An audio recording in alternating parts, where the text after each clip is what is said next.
Hey there, installation already exists. How to solve this? Okay, first you need to go cpanel and Softless app installer. Click here. You will see installation one installation. That's why this is the problem. Okay, click here installation. Remove it. Okay, remove it. Okay, remove installation. Okay, okay, remove successfully. Okay, now I go to the your WordPress installation.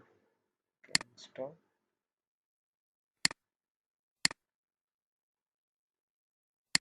Password.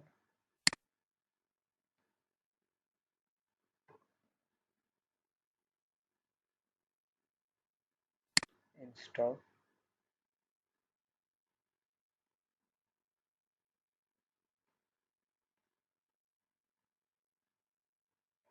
Finish.